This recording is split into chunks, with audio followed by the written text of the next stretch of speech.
Guy Pervilliers, cher professeur, nous voici réunis pour parler de votre dernier livre, Histoire iconoclaste de la guerre d'Algérie et de sa mémoire. Je vais vous poser une série de 3 questions assez brèves pour le CDHA, puisque c'est lui qui éventuellement diffusera cette petite vidéo.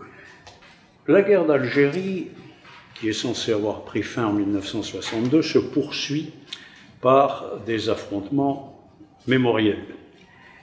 Et certains historiens y sont partie prenante.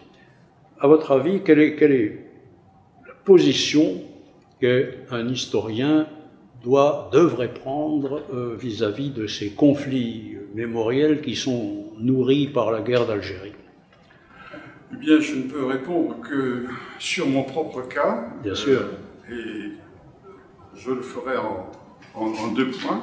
D'abord, dès que mon attention a été attirée sur la guerre d'Algérie et sur son issue, c'est-à-dire donc qu'en 1962, j'avais 14 ans, et encore un peu moins au moment du 19 mars, eh bien, j'ai pensé immédiatement que la guerre d'Algérie devait être forcément un sujet d'histoire comme les autres, dans la mesure où ce n'était plus un problème politique. Je veux dire par là que le problème politique qui se posait soit depuis 1964, soit même depuis 1830, était définitivement tranché. Et à partir de là, la seule question qui restait, c'était que s'était-il passé et pourquoi ?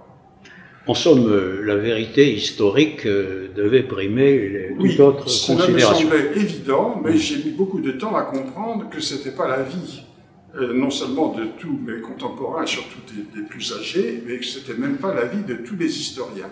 Et en particulier, la génération des historiens qui ont vécu la guerre d'Algérie, d'abord en tant que citoyens, plus ou moins engagés, mais aussi, je m'en suis aperçu plus tard, de la part d'historiens ou d'historiennes appartenant à des générations plus jeunes, mais qui ont bénéficié, si on peut dire, d'une sorte de transmission de mémoire de leurs aînés. Oui. Et ainsi, je me suis retrouvé un peu isolé sur ma position. Votre livre s'appelle « Histoire iconoclaste de la guerre d'Algérie ». Quel sens voulez-vous donner à ce mot iconoclaste ?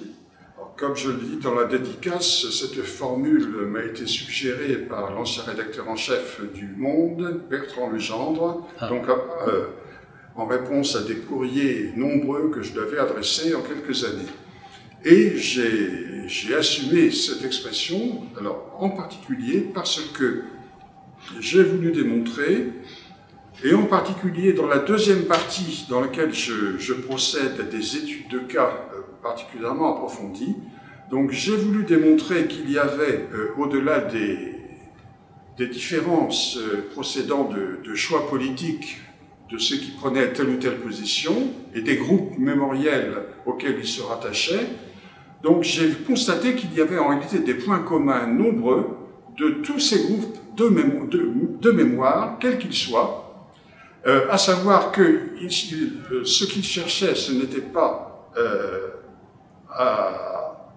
à reconstituer les faits et leur explication, comme je l'ai dit au départ, mais qu'il s'agissait plutôt d'honorer la mémoire dont ils étaient porteurs, ce qui les conduisait forcément à mettre en quelque sorte au premier plan certains faits qui leur paraissaient particulièrement importants et qui étaient en même temps particulièrement douloureux pour les membres du groupe auquel ils se rattachaient, et au contraire, eh bien, cela les conduisait à reléguer à l'arrière-plan ou même à oublier totalement d'autres faits qui n'allaient pas dans le sens qu'ils voulaient donner à cet événement.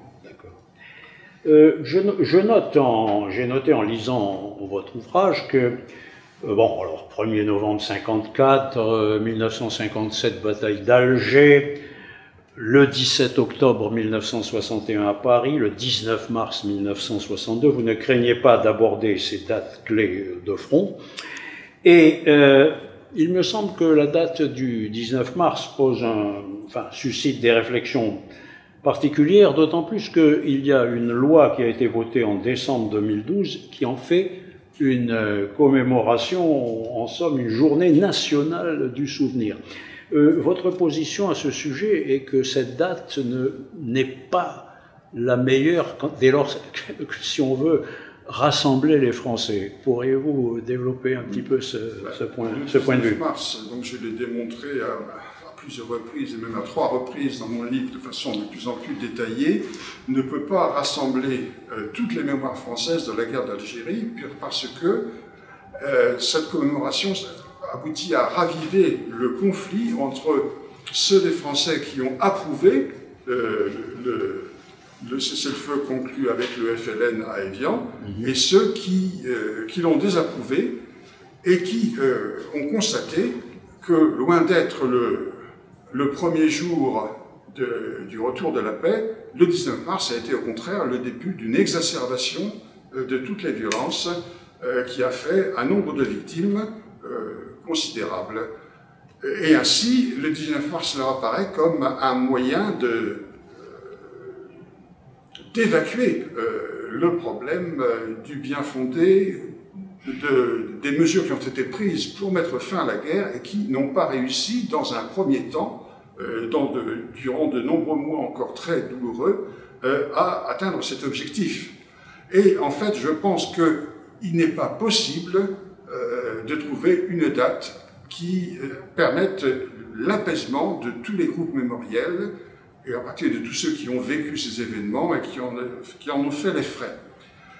Mais en même temps, je constate aussi que, même si à première vue, le choix du 19 mars comme date commémorative nationale française de la guerre d'Algérie peut être le moyen d'un rapprochement avec l'Algérie, qui, elle, a fait du 19 mars une fête nationale depuis le 1er novembre 1962, en fait, si ce n'est encore plus tôt, eh bien, en réalité, quand on lit le texte de la loi en question, on s'aperçoit que le 19 mars, tel qu'il a été adopté en France comme date commémorative nationale, ressemble plus, est plus proche d'un jour de deuil que d'un jour de fête. Et cette différence reste fondamentale par rapport à la commémoration algérienne du 19 mars.